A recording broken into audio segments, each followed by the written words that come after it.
আসসালামু আলাইকুম। আজ আমি আপনাদের সাথে শেয়ার করব যে কোনো ড্রেস ডিজাইন করার জন্য টাইফুল অথবা বো কিভাবে পারফেক্টভাবে আপনারা তৈরি করতে পারবেন। তো আমি খুবই সহজভাবে দেখানোর চেষ্টা করব। আশা করি ভিডিওটি আপনাদের জন্য খুবই হেল্পফুল হবে। তো আমি এটি তৈরি করার জন্য দুই কালারের কাপড় নিয়ে নিয়েছি। তো আমি এখানে এই কাপড়টার লম্বা নিয়েছি 10 ইঞ্চি এবং এই কাপড়টার চওড়া নিয়ে নিয়েছি 4.5 ইঞ্চি এবং এই ছোট যে আমি কাপড়টা নিয়েছি এটা লম্বা হচ্ছে 4.5 ইঞ্চি এবং চওড়া হচ্ছে 1 ইঞ্চি 1 সুতা। তো প্রথমে কি করতে হবে, প্রথমে এই কাপড়টিকে মাঝামাঝি থেকে ভাঁজ দিয়ে দিব। তো আপনারা প্রিন্টের কাপড় নিলে একটু দেখে নেবেন, সোজা সাইড দুটো ভিতরে থাকবে এবং উল্টো সাইড দুটো বাইরে থাকবে, এরকমভাবে ভাঁজ দিয়ে নেবেন। এরপর আমি এই কর্নার দিয়ে এভাবে অল্প একটু কাপড় বাকি রেখে সম্পূর্ণ কাপড়টাকে দাগ কেটে নিচ্ছি। তো আমার এক সাইড বন্ধ রয়েছে, আমি এই সাইডে সেলাই করব না এবং আমি এখানে অল্প একটু জায়গা সেলাই ফাঁকা রাখবো যাতে আমার কাপড়টা উল্টিয়ে দেওয়া যায়। তো এই সম্পূর্ণ কাপড়টাকে আমি এখন সেলাই করে নিব। তো আপনারা একটু মনোযোগ সহকারে লক্ষ্য করলে কিন্তু এই সুন্দর ডিজাইনার টাই অথবা বো খুবই সুন্দরভাবে তৈরি করে নিতে পারবেন। তো আপনারা যারা আমার চ্যানেলটি সাবস্ক্রাইব করেননি তারা প্লিজ সাবস্ক্রাইব করে দিন এবং পাশে থাকা বেল বাটনটি বাজিয়ে দিন যাতে করে আমি নতুন নতুন ভিডিও আপলোড দেওয়ার সাথে সাথে আপনাদের কাছে নোটিফিকেশন পৌঁছে যায়। তো দেখুন আমার সেলাইটি দেওয়া হয়ে গেছে, এখন আমি এটাকে উল্টিয়ে নিব। তো আপনারা খুবই সুন্দরভাবে উল্টিয়ে নেবেন, এই কোণাগুলো এভাবে টেনে টেনে বের করে দিবেন। হাত দিয়ে বের করতে যদি সমস্যা হয় তাহলে একটু চিকন সাইজের কিছু নেবেন, নিয়ে এইভাবে করে বের করে দিবেন।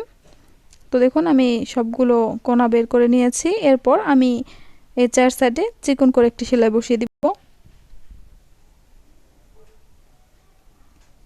তো আমি এই ফাঁকা জায়গাটুকু এখন আটকে দিচ্ছি। তো আমার সেলাইটি দেওয়া হয়ে গেছে।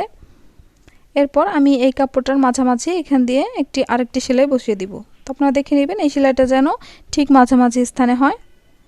এরপর এখানে একটু সুতা বড় রেখে কাটতে হবে। তো আমি বাড়তি সুতাটুকু কেটে নিচ্ছি। তো এই সুতাটা আমি কাটিনি, এই সুতাটা আমি এরকমভাবে ছাড়িয়ে নিব। ছাড়িয়ে একটি সুতা আমি রেখে নিব এবং আরেকটি সুতা ধরে আমি এরকম খুব হালকাভাবে টেনে নিব। তো টেনে নেওয়ার পরে দেখতে পাচ্ছেন সুন্দরভাবে কাপড়টা এভাবে কুচি কুচি হয়ে আসছে।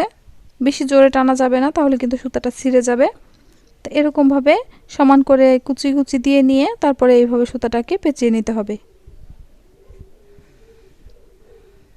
তো এরপর আমি চিকন কাপড়টাকে এই দুই সাইড থেকে ভাঁজ দিয়ে একটু ঘষে নিচ্ছি।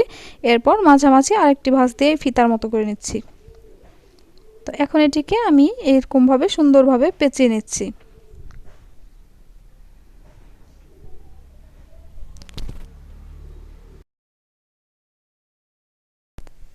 তো দেখুন এইভাবে কাপড়টিকে পেঁচিয়ে নেওয়া হয়ে গেলে একটি সুইয়ে আমি সুতা লাগিয়ে নিয়েছি। সুতা লাগিয়ে আমি পেছনের দিকটা যে আছে সেই দিক থেকে এই কাপড়টাকে সুন্দরভাবে সেলাই করে আটকিয়ে দিচ্ছি।